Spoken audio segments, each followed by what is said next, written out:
Assalamualaikum warahmatullahi wabarakatuh. Perkenalkan, saya Novita Ambariani dari KB Istiqomah Sambas Purbalingga, Provinsi Jawa Tengah. Perkembangan pada masa usia dini menjadi dasar kehidupan setiap individu di masa depannya. Namun, dengan adanya perkembangan teknologi yang semakin pesat saat ini, menyebabkan keterampilan motorik kasarnya tidak berkembang sesuai dengan usianya. Hal ini yang membuat anak-anak menjadi kurang terlibat aktif dalam aktivitas fisik motorik kasar. Adanya teknologi membuat anak-anak menjadi malas untuk bermain yang melibatkan fisik motorik. Karena anak-anak lebih tertarik untuk bermain dengan gadgetnya, untuk melihat YouTube, TikTok, game, atau lainnya.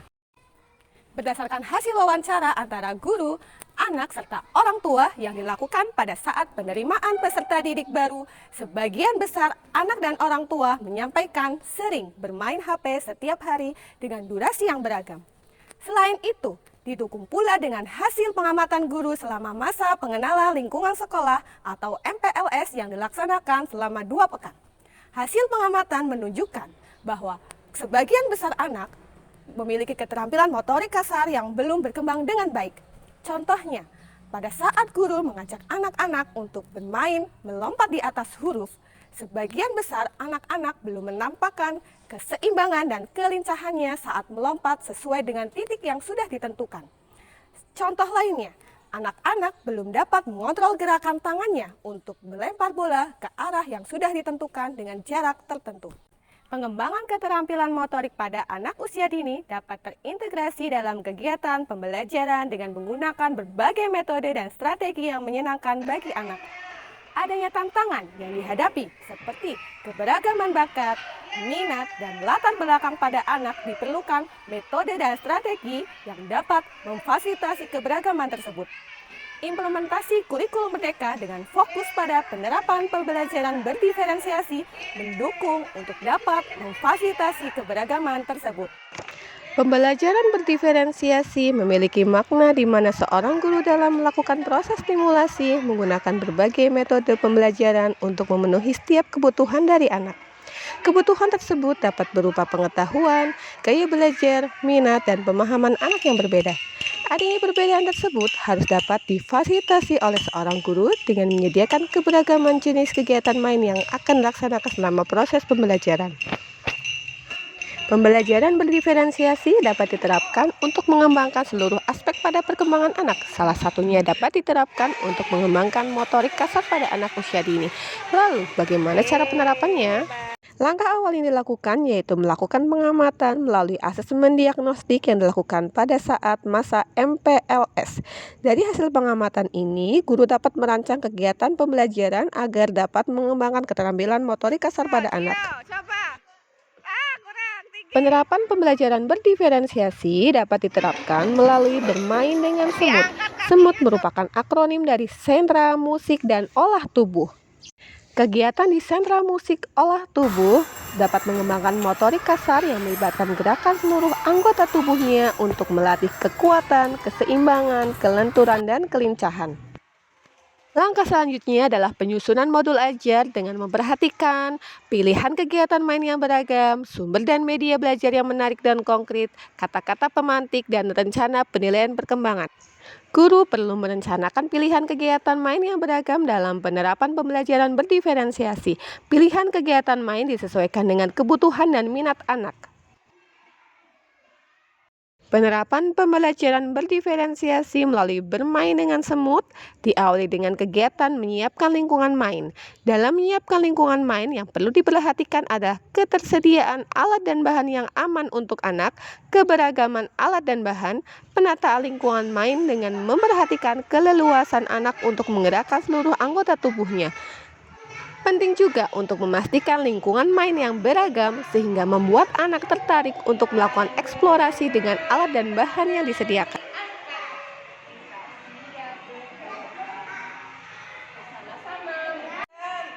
Siapa yang suka makan sayur di rumah?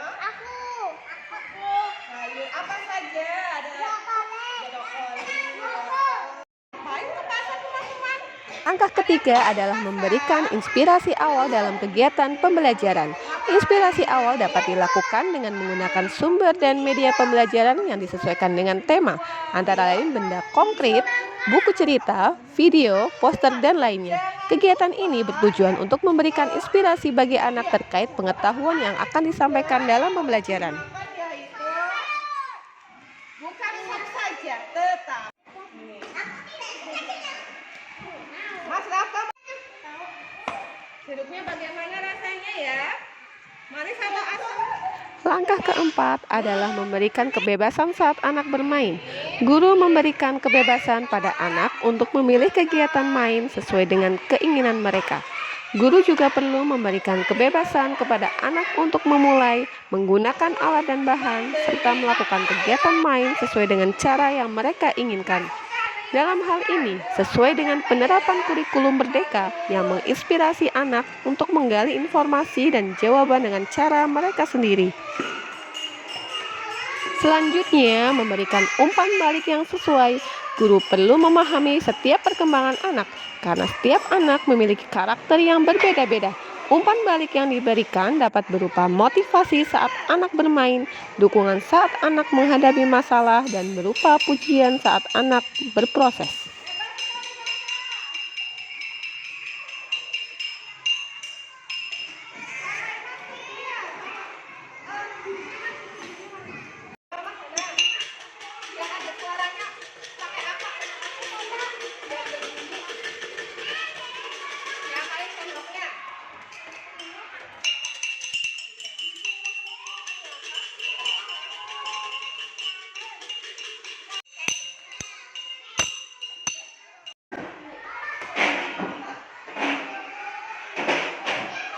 Langkah terakhir adalah melakukan refleksi bersama anak.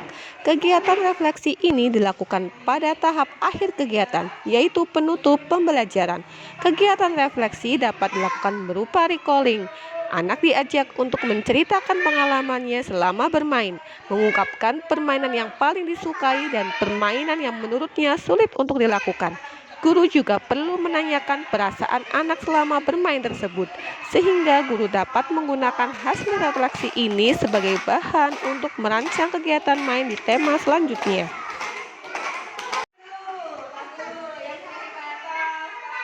Perkenalkan, saya Bundanya Ralin dari kelompok Usman bin Affan, PAUD Istiqomah Sambas Purbalingga. Alhamdulillah, saya sebagai orang tua sangat senang sekali mensekolahkan anak saya di PAUD Istiqomah Sambas Purbalingga.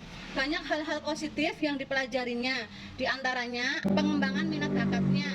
Perkembangan anak saya di sini pun terlihat jelas sekali. Dari yang dulunya pendiam, penakut untuk mencoba hal-hal yang baru, alhamdulillah sekarang udah mulai berani, lebih interaktif dan lebih komunikatif. Pembelajaran dengan metode sentra, terutama sentra musik dan sentra olah tubuh, dengan penerapan pembelajaran diferensiasi sangat menstimulasi anak saya. Proses pembelajaran melalui bermain dengan semut perlu dilakukan secara konsisten dan didesain semenarik mungkin. Karena hasil dari bentuk stimulasi pada keterampilan motorik kasar tidak dapat dilakukan secara instan.